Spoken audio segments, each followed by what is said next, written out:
Għal sena oħra kemm id-deficit kif ukoll id-dejn bħala proporzjon mal-prodott domestiku gross ta' pajjiżna għas-sena 2023 reġgħu irreġistraw tnaqqis dan ħareġ minn ċifri uffiċjali tal-Uffiċċju Nazzjonali tal-Istatistika u ġie notat fi stqarrija mill-Ministeru għall-Finanzi.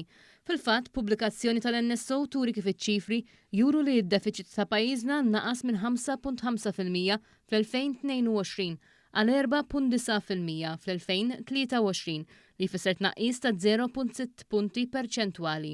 Minnaħa l-oħra d-dejn bħala proporzjon tal-ġid nazzjonali wkoll irreġistra tnaqqis minn 51.6% fl-2022 għal 50.4% fl-2023 li jfisser tnaqqis ta' 1.2 punti perċentwali.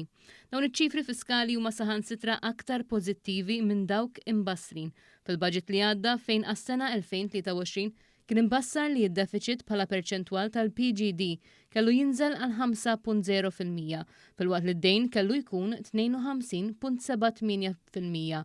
Hawnhekk ġie notat kif għal sena oħra iż-żieda fid-dħul tal-Gvern kien ogħla miż-żieda fil-ħruġ, għalhekk kif pajjiżna rreġistra żieda b'saħħitha fl-impjiegi u żieda fil-konsum.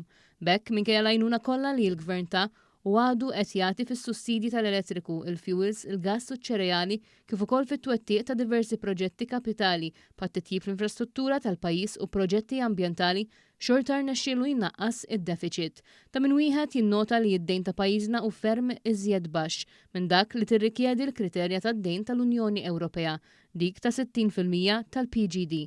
It-titjib fit-trażżin tad-deficit se jkompli kif ippjanat b'titjib fiskali ta' 0.5% kull sena hekk kif imħabbar mill-Ministru għall-Finanzi Clyde Caruana fil-budget tal din is-sena u b'rispett sħiħ lejn l-Economic Governance Framework wara l-qbil milħuq bejn il-Ministri għall-Finanzi tal-pajjiżi tal-Unjoni Ewropea waqt laqgħa tal-Ecofin fi Frar li għadda.